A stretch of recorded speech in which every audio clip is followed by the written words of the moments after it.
the more months that rolled on, the darker and weirder it got when you start talking about TPUSA, how they responded to this, and in particular, how TPUSA began to evolve as an organization in the immediate aftermath.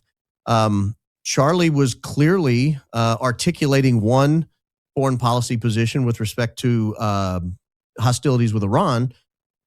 And then all of a sudden, TPUSA can't figure out what Charlie would have said about hostilities with Iran. Charlie was having certainly an evolution on our greatest ally, and some of their. I'm not saying he abandoned them entirely, despite his text. I'll even give him the benefit of the doubt that he was just venting. But certainly, as he was going on the Patrick Bet David podcast, his own podcast, conversation with Ben Shapiro on his podcast, he was certainly evolving on the issue to begin to ask more questions. The moment he dies, all questions are off the table, and that's a direct turn. You could get into whether has his wife grieved properly? Has she been weird?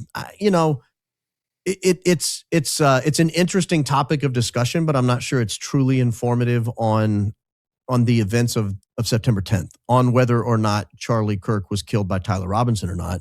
I think that goes more to what is the mentality of TPUSA now that he's gone. If Tyler Robinson did not pull the trigger, why was he there that day? Do you believe he was there that day? Has there been an alibi given from Tyler Robinson? Because to the best of my knowledge, there hasn't been one forthcoming.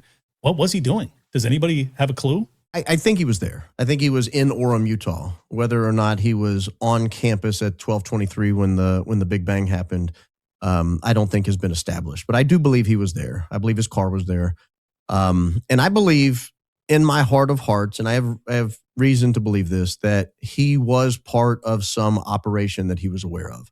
Whether or not he knew it was going to result in the death of Charlie Kirk, I don't know. But I do believe he thought he was part of a criminal operation that day. But I do not believe that he was on the roof. I don't believe he took a shot with a 30-06, and I don't believe he killed Charlie Kirk. That's pretty revelatory.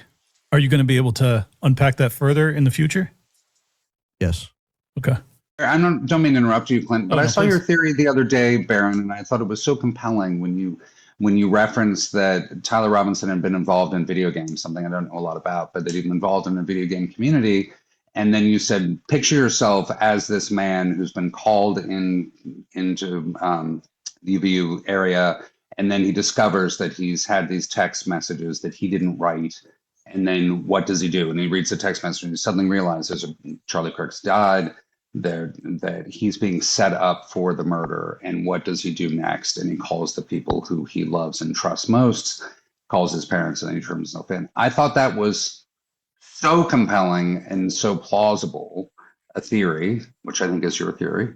It is. I will say this. I think it's a strong possibility, or strong probability even, that that's what happened. Let me just add to that Diligent Denizen had text message communications, allegedly, I don't know, I haven't been able to fact check this myself, but with a relative of Tyler Robinson that claims essentially all of that to be true, that Tyler Robinson never confessed, that the reason that they, quote unquote, turned him in was because they feared for his life, that it was not because he was guilty. So it's important to understand that there are allegedly people in his family that feel in alignment with that statement. Great podcast. Clint is tight.